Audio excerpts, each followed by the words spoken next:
Okay, I think we are going to get started. So thank you so much for joining us today. We are the foreign language team at Carney, Sandoe & Associates. I am Courtney Bardo, and I am joined by my colleagues who can introduce themselves. Hi, everyone. I'm Ada McElroy. I handle Mandarin Chinese, Latin, and ESL placement. I also, on the administrative side, work with diversity, equity, inclusion searches, as well as global studies director, community engagement, service learning, and program director. Thank you all so much for joining us. Yeah, and I'm Jake. I assist both Courtney and Ada with their respective areas. I've hopefully had the pleasure to speak with many of you so far, and I look forward to the chance to speak with many of you ahead, and excited to have this webinar today. Great. Again, I am Courtney, and I handle French and Spanish in addition to Italian and German.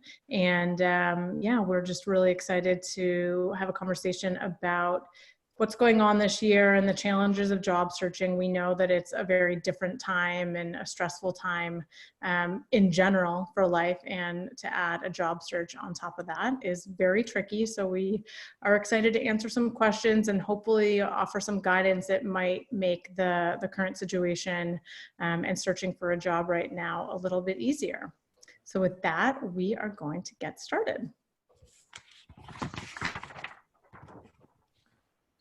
Yeah, so just to tell you a little bit about some of the logistics for the day, we're going to be recording this whole session and we'll send the link around after. So if you do need to hop off at any time, you can, and you'll still have access to the whole webinar in future days. We're going to spend most of this time kind of going over some questions that we've been hearing about often and that we've kind of prepared to answer. But if you have questions that come up during the webinar, please use the Q&A box at the bottom to send your questions over to us. We'll be answering some more personalized questions throughout, and our colleague Julie will be helping out with answering those as well. And then if we don't get to your questions at that point, or we see questions that are repeated often, we're going to be trying to have that bigger Q&A session at the end. And if we still haven't answered any of your any specific questions by the end, my email is jacob.atwood@carneysandoe.com, and please send me any emails you have with questions, and I'll be happy to help out in the coming days. Yeah, and we can get started. Great. So I'll be talking a little bit about the virtual hiring timeline. So thinking about what is going on with schools right now, are schools still hiring, are there still jobs available, what's happening with searches. So just to give a little bit of context, in a normal year, the spring would be the busiest time of year. So typically searches would be moving pretty quickly right now.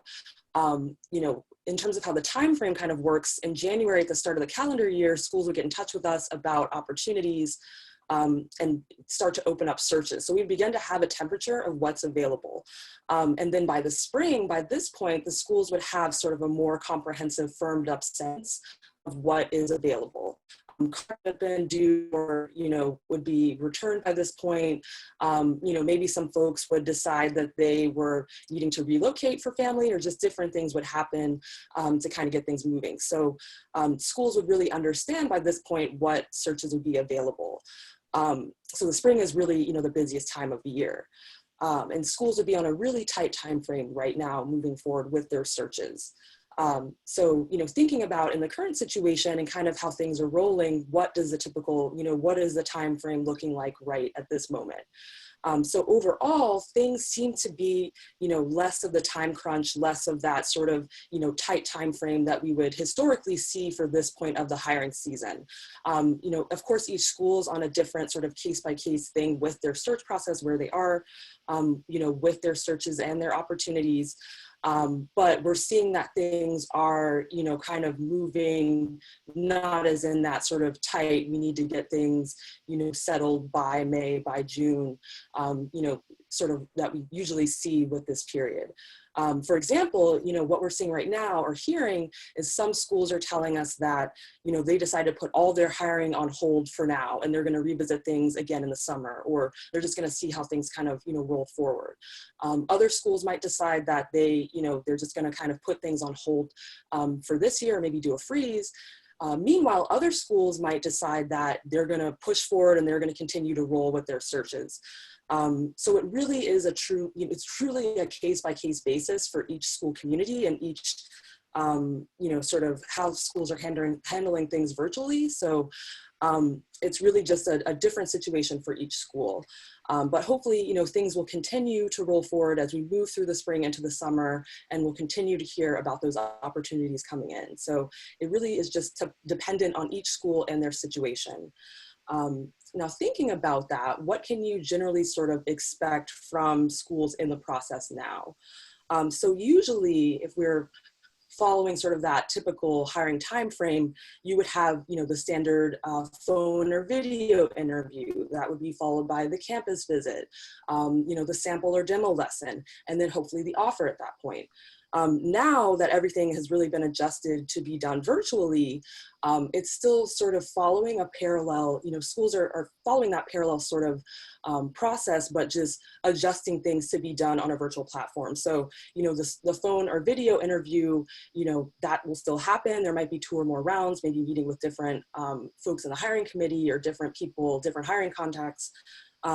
Perhaps a virtual demo lesson. So that's something that we'll talk a little bit more about, just doing that, having that lesson prepared through a different platform or a recording of a lesson, that kind of thing. There's also the potentiality of a virtual visit. So some schools are actually trying to, setting things up virtually. So, literally having visits coordinated maybe by the admissions committee or by different folks in the hiring committee. And then from there, the offer, salary negotiations, and so forth would follow all of that. So we're seeing, sort of the same kind of steps, but just being adjusted to this new virtual landscape and reality that we find ourselves in. So the most important thing that you can do now as a candidate is to try to make sure and prepare possible, for what this might be. What you can do is just really taking some time to reflect. So, thinking about, and of course, this would be something you would do, in general when following up with opportunities, thinking about, different things. But really reflecting on, why you're really interested in this school community, having questions prepared, really having, anecdotes or different lesson plans or teaching materials that are ready, that really demonstrate your capabilities as an educator. And also reflecting on, how you're handling this transition from doing the actual, from the classroom teaching to the virtual platform or virtual teaching. So just thinking about what this transition has been, and just how you're sort of handling things, making that move and making that transition to online learning platforms. The other thing you can really think about is your demo lesson. So, being ready, being prepared for a demo lesson of some kind.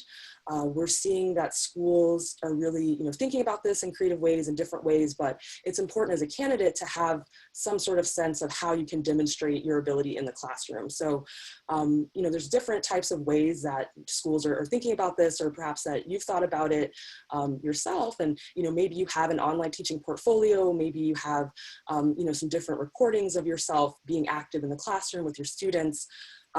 So sharing some of those different recordings that you have, maybe you have some, recordings that you had from your graduate school classes or from your certification process or different things like that. So just being sort of creative with ways that you can demonstrate that you are, comfortable in making the transition to online teaching and, whatever experience you have there to bring to the table. Some folks are also recording new demo lessons. So we've heard of people, recording themselves teaching in an empty room, or, some folks are also recording demo lessons over Zoom with the hiring committee or, with other folks. So just thinking of creative ways to demonstrate, your comfort and ability there.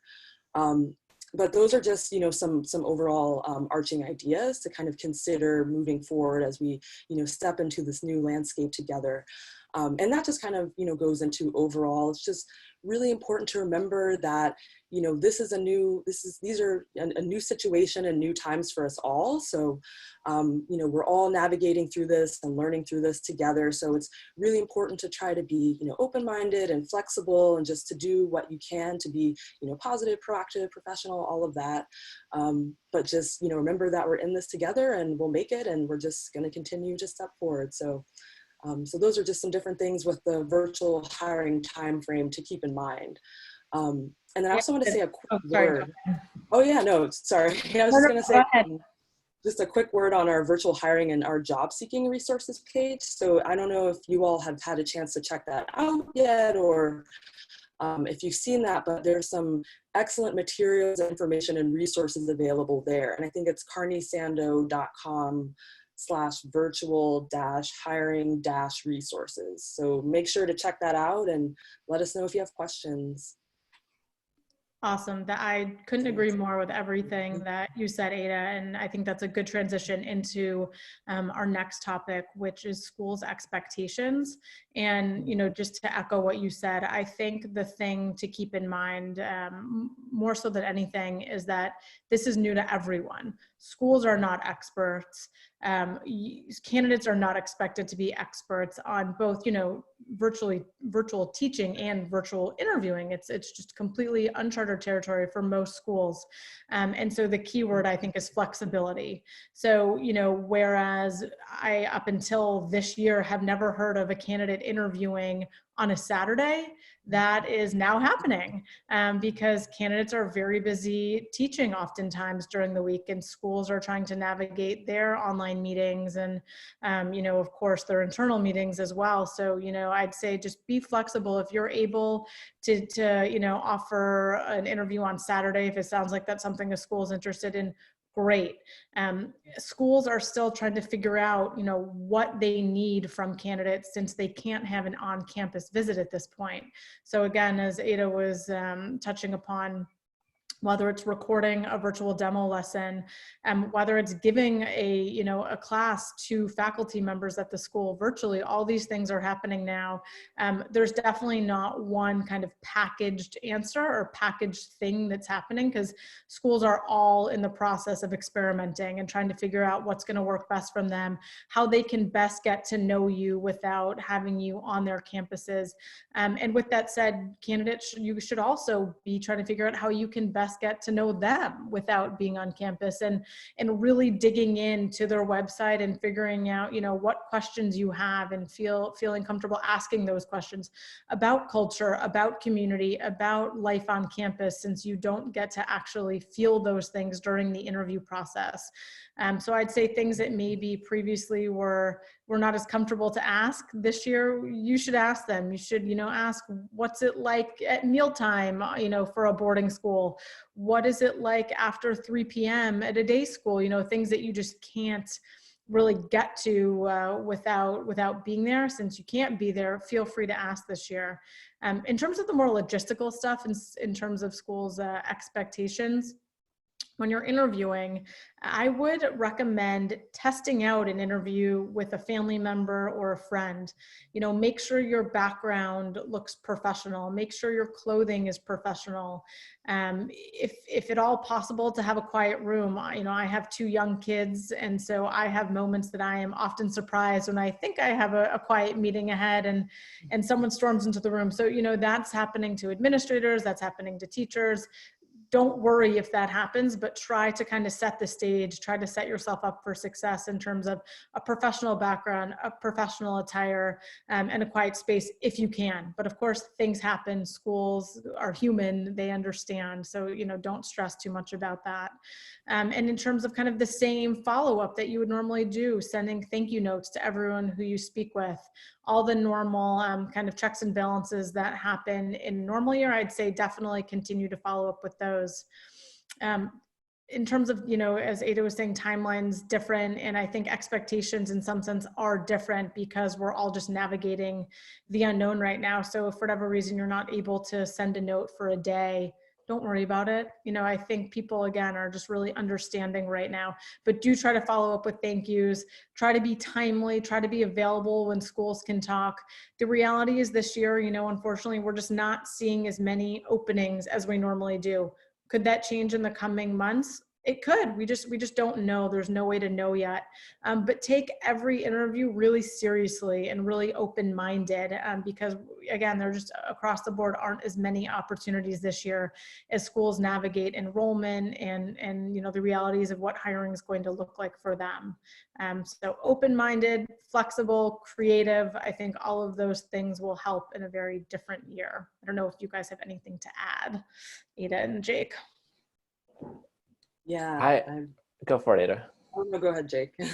I was going to say, I think that you touched on a lot. I was going to add, and you were definitely saying this, but the most important thing right now is just being as communicative as you can with schools, given that things are so up in the air and things come up for different people day to day in the middle of this crazy time that we're in.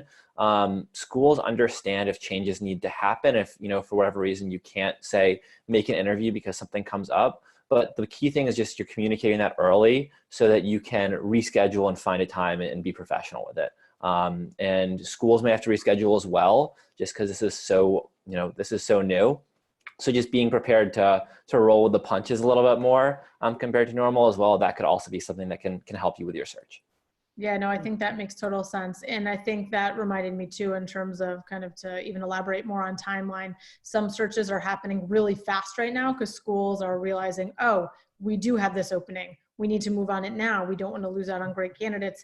And an entire process is happening in a week. Or a school might have 3 candidates that they're speaking with and just not know if there's going to be something still as they figure out enrollment. So that could be dragged out for 2 months. So, just keep an open mind. Don't take it personally when schools might kind of, not be as in touch as they might normally be. Or, if a school is moving really quickly, go with it. It's just very uncharted on all ends. Yeah, and I think kind of following up on that, just knowing that because schools may not be as in touch, if they don't get back to you in a week or so after an interview, it doesn't mean they're not still interested. But the key is just to, when they do get back to you, letting them know that you're still interested too, and following up as quickly as you can is kind of controlling what you can control. Absolutely. Yeah. Ada, do you have anything else you want to add before we move on to the next section? Yeah, just echoing all of you all's excellent points. Yeah, just transparency is key, really over communicating with the school about, your thoughts, just where things stand. And also, again, just kind of making sure that you're as prepared as possible, making sure that your materials and everything is updated, really just painting a clear portrait of who you are as a candidate through, those resources, through those materials, making sure your file's updated, just doing everything you can on your end, of course, which is, also what you'd be doing in a typical, just, making sure to follow up as quickly as you can on things, but, also keeping in mind that we're, in a new kind of place and world. So, also being flexible is important too. So, and, as Courtney's saying, don't take things personally, just we're in this together, and just, do what you can, and just we're here to help. So great. Thanks, Ada.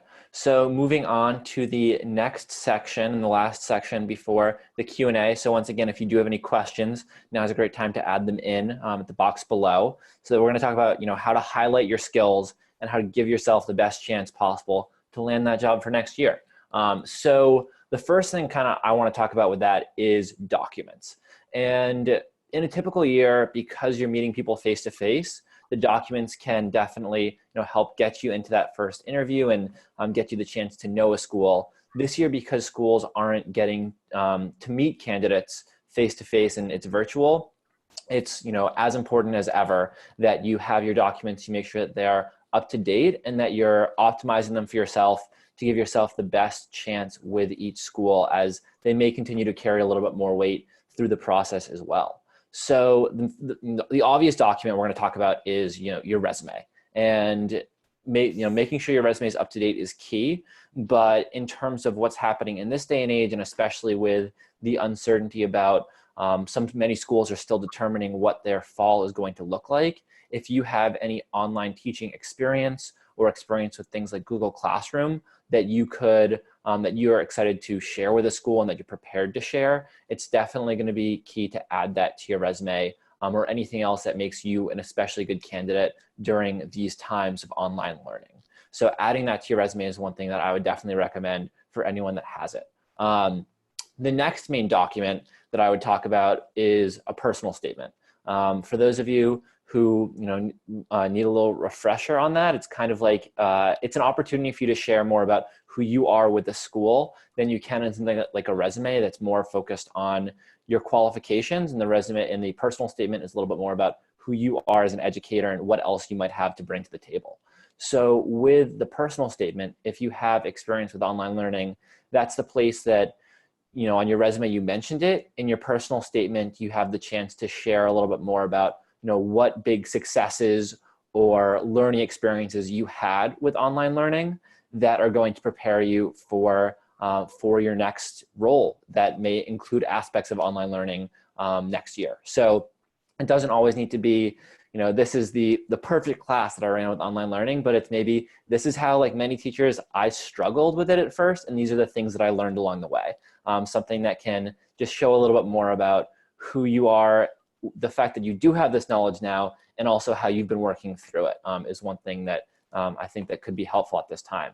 And then additionally, we always recommend letters of reference for candidates, especially candidates that aren't searching confidentially. So reaching out to your recommenders for those, if you have not, we always recommend 3 to 5 letters. And along with those, we understand and schools will understand that if you're just starting to reach out now, it may take your recommenders some time to get them back to us and back to you.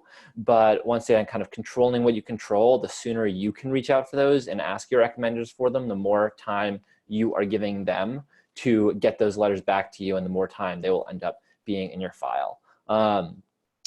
So those are kind of the typical documents that we'd recommend in a typical year, with some slight twists, in addition to a transcript for somewhat newer graduates.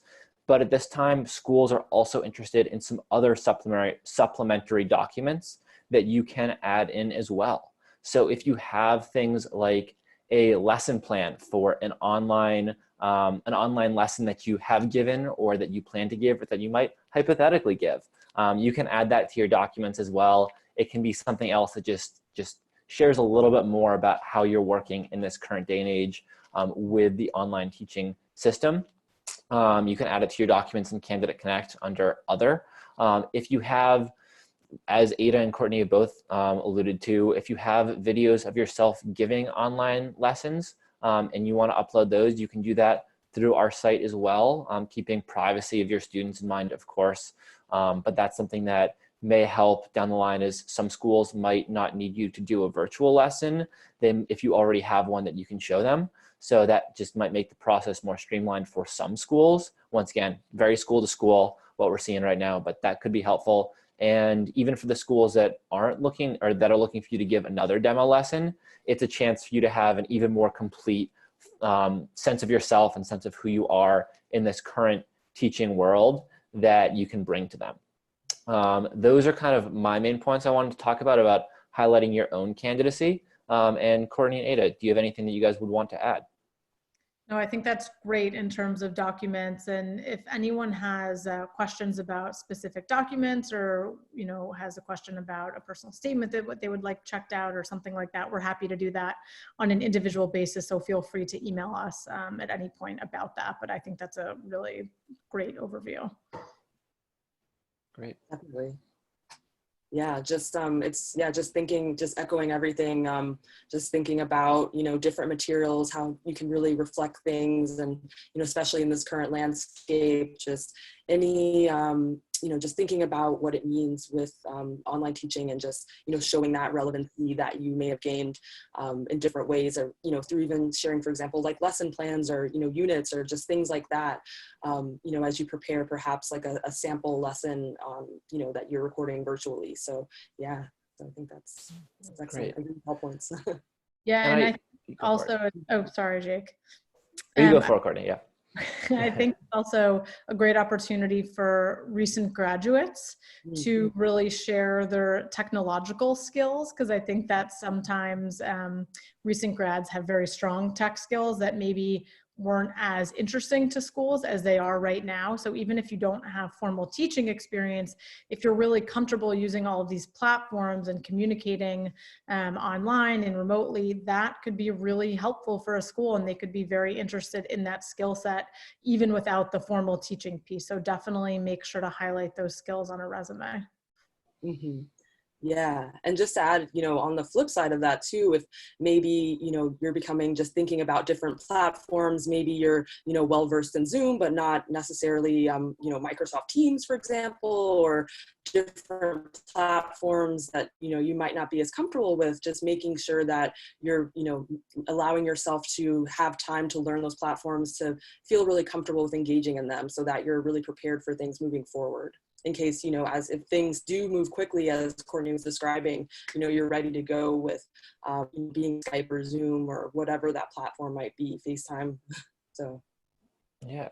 And one thing I also would add is, think that we are talking a lot about how to highlight your own candidacy and your own strengths in your documents, but there's also, of course, the opportunity to highlight who you are in an interview setting.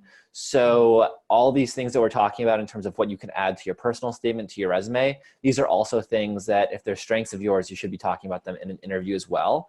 And you can think about the fact that by doing things like putting yourself in a professional setting with being ready and on time for Zoom, you are highlighting, just by doing that, how you are prepared to search and to be a teacher in kind of your next role. So the more prepared you are for those questions in the interview setting as well, the more you are going to show schools how you are excited to be a teacher and ready to be a teacher as well at their school. That's a good point. I hadn't thought about the fact that just doing a Zoom interview shows that you are able to conduct a Zoom. So very good point. Yeah. So now we will move on to the question and answer section. So I know there are some questions that have come in, but as questions come up or as you think of things, please keep adding them in, and we'll do our best to get to as many questions as we can during this time. So we're going to start with a question that is, my job is not guaranteed. How do I appropriately pursue other opportunities should it become necessary to transition? And I'll read it one more time for those of you. So it's, my job is not guaranteed. How do I appropriately pursue other opportunities should it become necessary to transition? So I can start on this one. I think that what we were talking about a little bit earlier about being communicative and open, it's going to be so important this year, because the haziness around contracts is just very different than in a normal year. So we've heard of some schools who aren't issuing contracts yet because they don't know about enrollment. We've heard about some schools who have made offers that are contingent offers for new teachers that will be impacted by enrollment numbers. So at the end of the day, it's just going to be tricky. And I think the best thing that you can do is be very open about with a new employer, be very open with an existing employer, and just have that conversation and make it clear, this is my first choice. I want to be here. I understand that you can't guarantee me a place here based on the current situation. So is it okay if I look at other opportunities under the circumstances? And as soon as it becomes clear that this opportunity is going to exist for me here, I will stop doing that. And if I were to receive an offer from another school, I will be very open with you and let you know. I think it would be very difficult for a school to say no to that, given the fact that some schools aren't able to guarantee positions for their teachers. So the more open you can be, the more honest you can be, I think this year that is going to go a really long way. Definitely.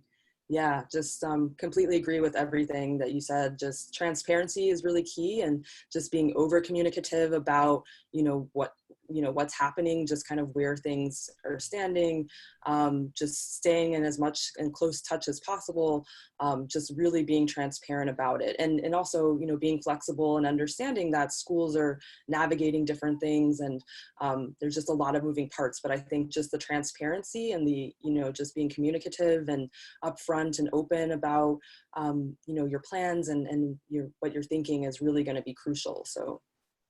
Yeah. And I think it's interesting, I think sometimes it's much better to have these conversations, by phone or Zoom or whatever it might be. And sometimes it's better to do it over email, because this is really confusing stuff. And it's overwhelming having these conversations. And I think a lot can be, kind of confused on the phone, and to have things in writing, I think can provide a lot of clarity, will give you the opportunity to read over a school's response and what they're thinking, and have a thoughtful response to them. So, while I think of course, you can never undervalue a conversation, I think it can also be really helpful to have these difficult conversations over email as well, or have the call over the phone and then maybe follow up with an email to say, I so appreciated our conversation.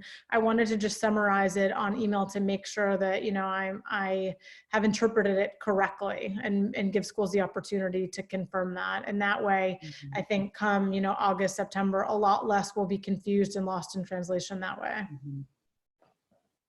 Great. Thank you guys. So another question that just came in, it's, hello, can I have more questions to ask a school if offered a job and I was not able to visit the campus as it's in a different state? So I'll say that one more time. It's, can I have more questions to ask a school if offered a job and you are not able to visit the campus as it's in a different state? Yeah, I think we talked about this one a little bit earlier on, and I'll just kind of echo what we had said. And if you guys would like to add on, that would be great too.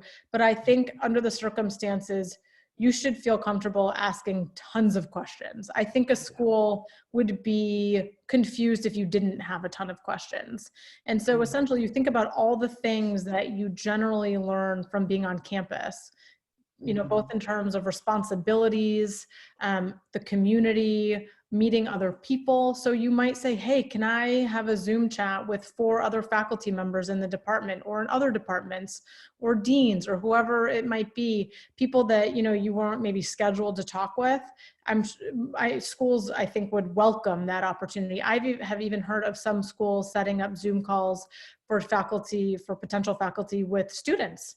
Since you're not going to get to do a sample lesson, why not have the opportunity to meet some students at the school? So I think definitely feel comfortable asking questions, feel comfortable asking to talk to more people, all of that. Absolutely.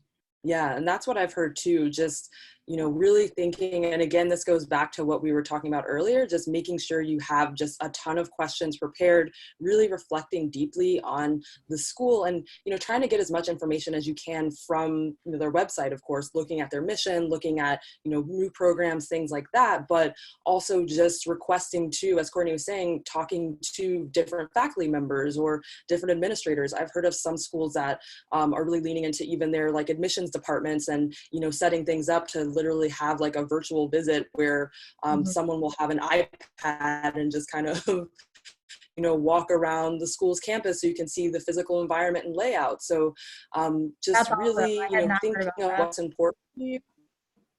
Yeah.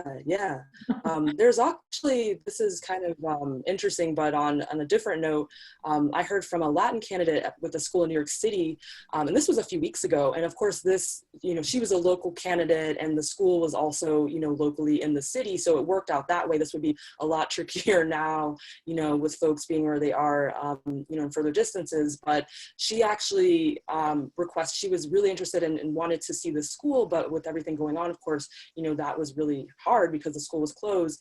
But she worked something out with the head of school where she met the head of school at the school, and they had a socially distant visit. So they stayed, apart, but this head of school still kind of walked her around the school, even though it was empty, but she was able to at least kind of see things there. So those are just some different ideas of, maybe possibilities. And of course, that would really be contingent or dependent on your own situation or where you're looking, or just, what the school is able to do just due to the circumstances. But I think thinking creatively, as Courtney was saying, just really thinking about different ways that you can, have those questions answered, or, just making sure that you're really covering things that are important to you, and just being over communicative through the hiring process, through the interview process.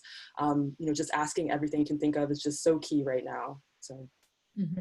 Absolutely. I guess the only thing that I would add to that would be, because you have the opportunity to have these follow-up conversations with schools down the line, don't feel like you need to ask every question that you have during the interview process, because there are going to be so many of them, but ask the ones that are most important to you, and think about the more kind of niche or specific ones that still matter. Those are good to ask down the line with a school. But yeah, we'll move on to our next question. So we've gotten this one a couple times in different forms, but we had a number of people that were wondering what our expectations are for how schools are going to be organized in the fall with regard to remote learning, hybrid learning, in-person learning, and what we've been hearing so far. Yeah, we have heard a wide range of answers from schools. So speaking both from the school that one of my children goes to, and the head of school at that institution has been really communicative with the families. And I think most schools have been trying to be just with saying that they don't know yet. I think it's pretty common for schools to have 2, 3, 4, 5 scenarios that they're working through right now. And I think that each scenario kind of addresses a different potential situation. So if the COVID scenario is not in a good place come fall, it might be 100% online. If it's a completely different situation and people are comfortable being in person again, it might be fully back at school. And I'd say the 3 or 4 or 5 in between are a combination of the two. So schools are working really closely with their boards right now. The number one thing I think that everyone is saying is that the priority is safety. So as long as they can ensure safety, that they are going to try to be back in as strong of a capacity as possible in person. But that's all going to depend on what's going on, globally when it gets a little bit closer to September. Mm-hmm. Yeah, that's right. That's exactly what I've heard as well. Just schools considering different, multiple scenarios, kind of contingent and dependent on what happens, as we take this kind of day by day with the global situation we're facing. Maybe I've heard some schools maybe doing like a split schedule, or, AM or PM kind of schedule with students kind of split and throughout the day. I also know on the higher education side, I've heard that, some schools are even thinking about maybe starting a little bit, earlier, or just kind of adjusting the semester slightly. So it really it's a case by case thing, truly. And, I think everyone's kind of just, doing what they can, and just thinking a lot of different possibilities as we move forward. But yeah. More to come. Yeah. Yeah, another question we had that I'm going to take is are we able to update our materials that we have uploaded to Carney Sandoe? And again, are we able to update our materials that we have uploaded to Carney Sandoe? So I know we were talking about materials earlier, and kind of all, the different materials we'd recommend, and what we'd recommend in terms of how you can make them as strong as possible for this time. So you can always update your materials with us, and schools will always see the most recent version of whatever you've uploaded. So if you upload your resume on a Tuesday, and a school looks at it, and you decide you want to change it, and on a Wednesday you do, and on Thursday the school looks at it, they'll only see the most recent version that you uploaded on Wednesday.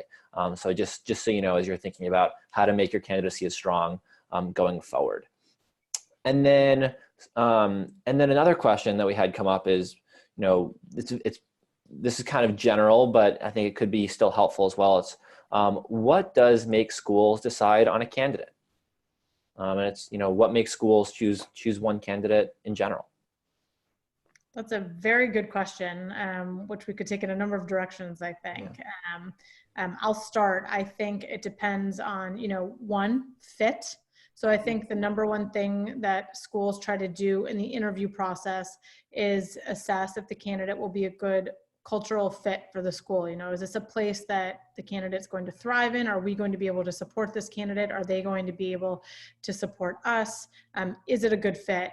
On top of that, I think one thing that can be really hard for candidates to take in the interview process, which is completely understandable, there are just needs that a school has. So if a school has a Spanish opening and they have 2 specific coaching jobs open, and they are really trying to find that, that one person who can do all of the above, teach to a certain level, coach the 2 sports, maybe even be a house parent, that, the person who can do, all of the things, there might be 4 other amazingly strong Spanish candidates who they're interviewing, but they don't have the coaching potential. And so the school might go with that person who can also coach. So, I've heard a couple times, I don't understand. I had such a good interview. It was such a good fit. I love the department loved me. But at the end of the day, schools have needs, and oftentimes they will try to find that person who can fill all of them. Mm-hmm. Yeah, absolutely. And I also think this is really where, thinking about what you can control or kind of do on the candidate side of things, is the cover letter is really the great opportunity to delve into how you connect yourself to that school, to their mission, to who they are, with your own experiences. So it's really kind of connecting the pieces of, your experiences as an educator, the work that you've done, your passion and dedication to the classroom and to education, but also how does that parallel, or how does that really link up with the school community and who they are, based on what you've gleaned, or what you've sort of learned from the information that you've received through their website, through the position description, through questions or information that you've gathered. So I think making the case for yourself through the cover letter and connecting yourself to the school can really be a strong opportunity to make an argument for yourself, or just demonstrate how you would really be a strong match for that school community and for that opportunity. So, thinking about those pieces and putting that together to help the school understand, if this is your, dream job, or a job you're really excited about, what is it specifically about this school community, about this opportunity, that really speaks to you and your own personal experiences. So just really reflecting on that, and, the cover letter, of course, just really making those connections and connecting the dots there can be a good opportunity. But yeah, I definitely agree with everything you said. And I think just one other interesting way to look at it, with regard to the personalization of cover letters in particular, is that because school visits aren't happening in person, and because interviews aren't happening in person, the hiring process for schools is a lot less localized. It's just as easy to interview someone who lives 10 miles down the road as it is to interview someone who lives across the country, more or less. So the personalization is going to be more important as more people are able to more easily apply to schools that are farther away from where they are normally. So because it's less localized, that personalization takes even more importance these days. But yeah, moving on to the next question. One person asked, do we think that world languages will be on the back burner right now for schools compared to other subject areas? I do not think so at all. I have heard from a number of schools, with the same enthusiasm as every year. They are eager and anxious to make sure that their world language department is ready to go in the fall. I think it's not really subject specific. I just think, generally speaking, if any departments are being, sized down a bit, it's just completely in reaction to enrollment, not to, which subject is more important, which are we focusing on. So basically, it's really just a numbers game. Do we have the right amount of teachers here to cover the amount of courses that we're going to have in the fall? And that's really, it's about nothing other than that. Mm-hmm.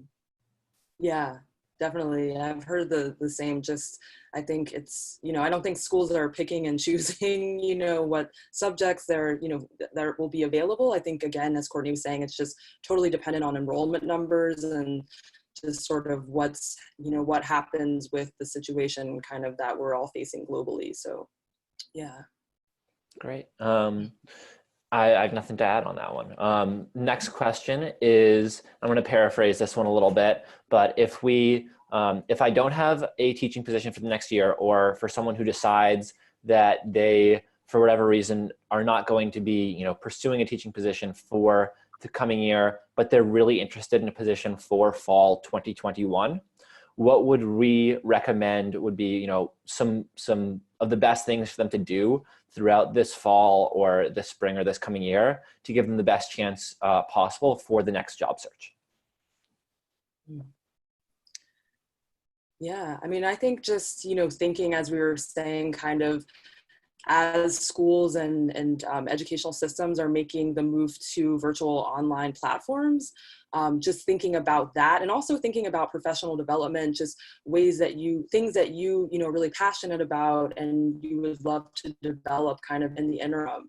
But I think thinking about, just different systems, just, what this kind of means moving forward.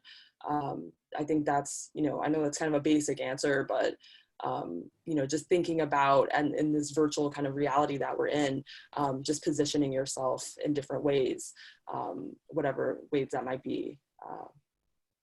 No, I totally agree with that, Ada. And I think in a normal year, what we generally would say is, get classroom experience, get any kid experience that you can, whether it's coaching or tutoring.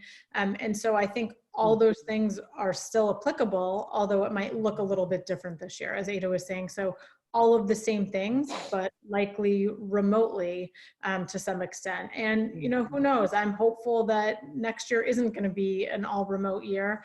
And then it would be, same back in the classroom or tutoring or coaching or whatever it might be. But I think schools, I don't think that this online learning is going to go away, even when this is a distant memory, the COVID experience.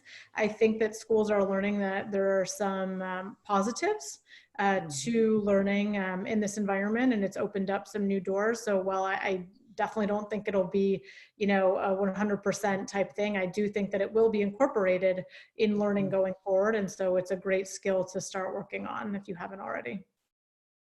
Yeah, great. Next question. I'm going to paraphrase this one a little bit as well.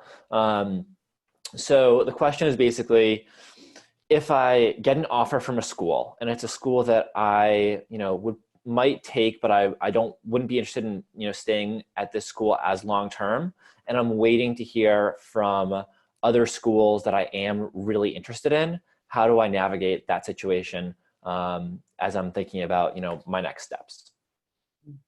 That's a really good question, and one that we get a lot every year. And it's a really tricky answer because it's not black and white at all. It comes down to, making the decision that's going to be best for you and for your family in certain cases. And, this year is challenging in that we're not seeing as many openings. So even in a normal year, when a candidate receives an offer and they say, oh, but I'm really interested in this school and that school still, should I move on the offer? What I generally tend to tell candidates is that, if you just sit and wait for the perfect position that checks every single box, you might end up in a situation where you have no offers on the table. So do I think it's a good idea to accept a job that you don't think is a good fit for you, that you're not enthusiastic about? No, that's also, that is a tricky situation as well. But if there's a school that you've received an offer that you are excited about and you could see yourself at, we tend to say go for it, because that might be the only offer. We also, don't advise going into a position thinking that it's going to be a one-year thing. I'm only going to be here for 1 year, so I'm just going to take it. That's not a great way to go into a new position. We advise that you go into a position excited about the school and hopeful that it might be a long-term situation. With that said, things come up, and sometimes jobs aren't the right fit, and life happens, moves have to happen. So if that were the case, that it ended up being a one-year scenario, is it the end of the world? Absolutely not. But one red flag that schools will sometimes have is if there's a person who bounces around every year to different schools. So we don't advise going into a job thinking that's, what the case will be. But if it happens, it's not the end of the world. Mm-hmm. Definitely. Yeah, I completely agree with everything that you said. And just, again, kind of, going back to this transparency and just really being, open about your time frame and communicative with schools if there's something that has changed about your search time frame, or, if there's just different, just being really open to schools, and also looping us in if there's, questions you have, or you have different offers or things like that. We're always very happy to, give advice or help as you navigate through some of these different decisions or just different things.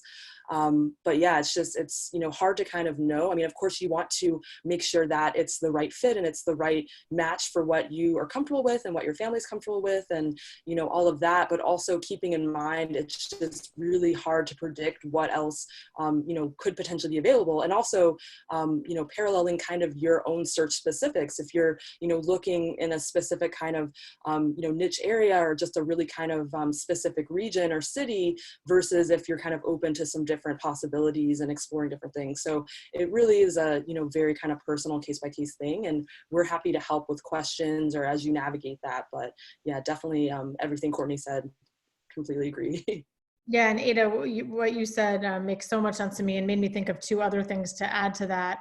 As Ada was saying, to be overly communicative, should you be a finalist for two schools and you're more enthusiastic about one and you get an offer from the other, definitely loop us in. As Ada said, let us help you through that process. But that's a great opportunity to get in touch with that other school and say, hey, I have an offer. You're my first choice. Do you have a sense of when you might wrap this up and know, when an offer is going to be made? And that will oftentimes have a school, accelerate a process, because if you are their candidate who they're planning on making an offer to, they might be able to do that quicker, knowing that there is a time crunch now. And just to give you one example, I just had a candidate who was a finalist at two schools.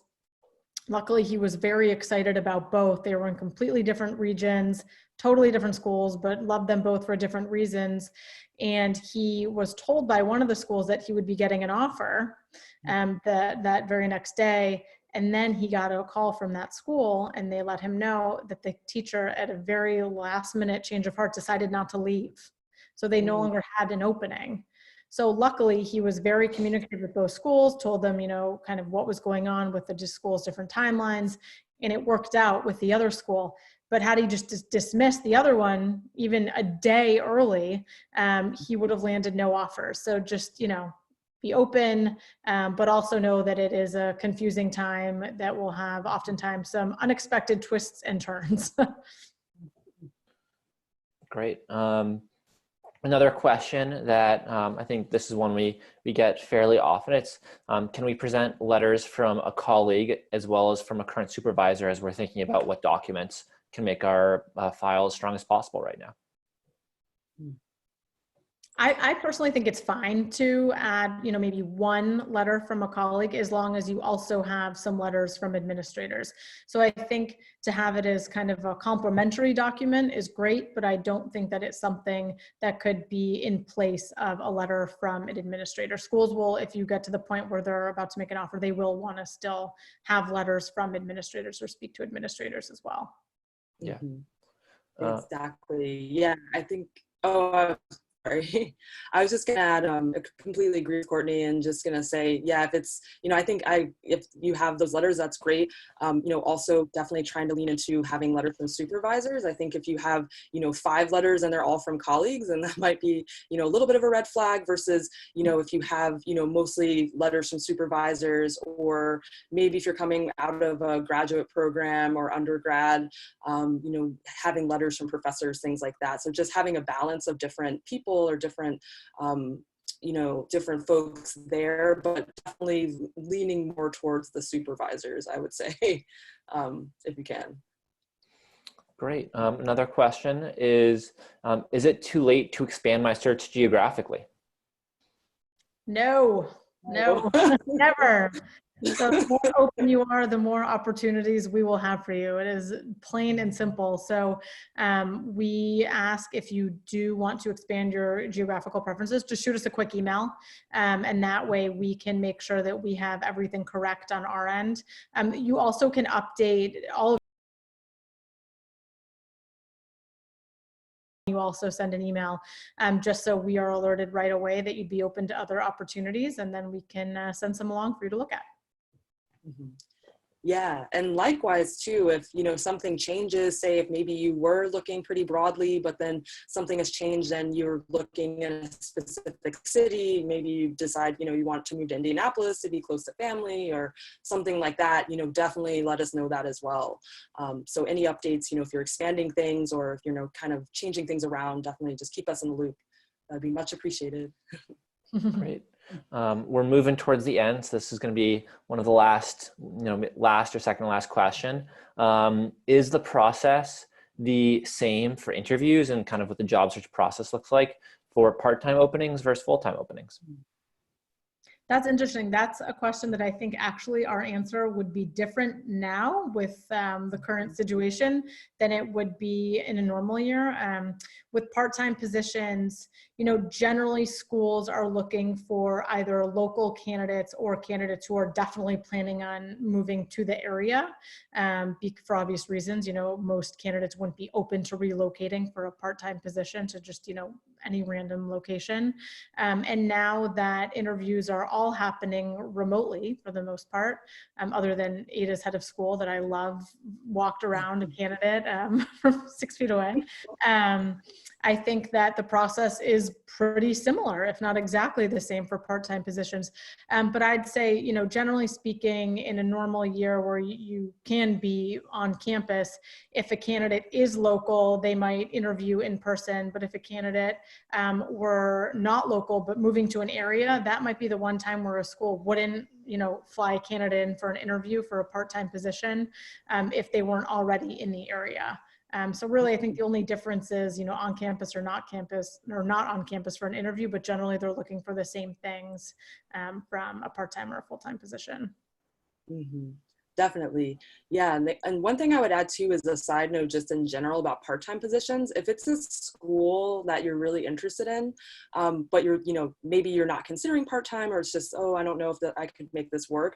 I say definitely still follow up on those opportunities. If it's, a school and an opportunity that you're interested in, because you never know what could even potentially happen. And that example that I was talking about with the candidate, doing the socially distant visit with the school in New York, that actually started out as a part-time position and it ended up becoming a full-time position. Mm-hmm. So, there are different things that they're kind of able to work out. And of course, that's again, a case-by-case thing. But if you are at all interested, make sure to follow up and let us know if you have questions or anything there. But, I'd say still consider if there's a school that really, jumps out to you or you're really excited about, feel free to follow up with the school and you never know what could happen, kind of following those threads. So I think, again, it kind of goes back to just being open-minded and, thinking creatively and just kind of, taking things as they come. So. Ada, that's such a good point. And I think that point can be applied even more broadly. What you were saying about, you never know what could happen with a role, it could turn full-time. Similarly, you never know what could happen with an administrator. There might be, a dean who becomes head of school at your dream school the following year. So even if a school reaches out to you about a position, and even if it's, maybe not your dream school or a location you're open to, we always recommend still reply, even if it's to say, thank you so much for reaching out. This isn't going to work for me right now, but the school seems amazing, in a different circumstance, it would have been great. And I hope our paths cross again, because people remember things and they'll say, now I'm at such and such school. I remember this great Spanish candidate who I interviewed last year, who it wasn't a fit, but it might be a fit for the school I'm at now. So make as many connections as you can, be in touch with as many schools as you can, even if it's not the right fit at that moment. You never know what could happen.